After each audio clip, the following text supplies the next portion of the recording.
সবাই জানেন আমাদের ঈশ্বরদী থানার সারা ইউনিয়নের সারা ঘাটকে কেন্দ্র করে বালুমহল এবং ঘাটের ইজারা নিয়ে দুইটি বিবাদমান গ্রুপ তৈরি হয়েছে, যাদের মধ্যে কলহ এবং বিবাদ বর্তমানে খুব প্রকট আকারে দেখা দিয়েছে।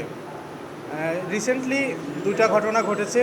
মে মাসের 22 তারিখে এবং জুন মাসের 5 তারিখে অস্ত্রের প্রদর্শনী হয়েছে, গোলাগুলি হয়েছে। এতে আমরা খুব উদ্বিগ্ন ছিলাম। আইন শৃঙ্খলার অবনতি এটা প্রকাশ করে। আমরা এই বিষয়টা নিয়ে খুব সিরিয়াসলি চিন্তাভাবনা করি। দুটো ঘটনায় দুটো পৃথক মামলা হয়। সেই মামলা তদন্ত করছে বর্তমানে নৌ পুলিশ। আমরা তাদেরকে সহযোগিতা করছি। সেই সাথে এলাকায় যাতে শান্তি শৃঙ্খলা বজায় থাকে এই উদ্দেশ্যে আমরা সর্বদা তৎপর আছি।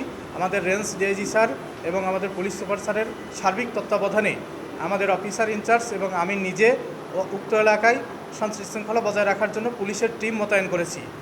গতকাল 11 তারিখে আমাদের যে টহল টিম ছিল তারা সেখানে পর্যবেক্ষণে ছিল, টহলে ছিল। হঠাৎ করে 3টি বালখেট, বালু বোঝায় বালখেট এবং 2টি নৌকার গতিবিধি সন্দেহজনক মনে হলে আমরা তাদেরকে থামানোর চেষ্টা করি।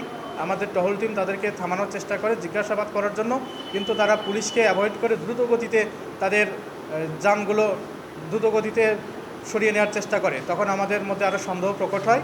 আমরা স্পিড বোট ব্যবহার করে তাদের গতিরোধ করি, করে তাদের মধ্যে থেকে 6 জনকে গ্রেপ্তার করতে সক্ষম হই এবং তাদের নৌকা এবং বালখেট পরীক্ষা করে আমরা 2টা যান থেকে 2টা অস্ত্র পাই। একটা 1 শুটার গান 4 রাউন্ড গুলি সহ এবং একটি রিভলভার, সেটাতেও 4 রাউন্ড গুলি ছিল। বর্তমানে আইন শৃঙ্খলা পরিস্থিতি স্বাভাবিক আছে। আমরা চেষ্টা করছি এরকম ঘটনা যেন আর না ঘটে। আমাদের থানা টিম এবং নৌ পুলিশের টিম আমরা সম্মিলিতভাবে এটা চেষ্টা করতেছি যাতে এরকম ঘটনা না ঘটে এবং এই রকম ঘটনা যাতে না ঘটে আমরা সদা তৎপর আছি।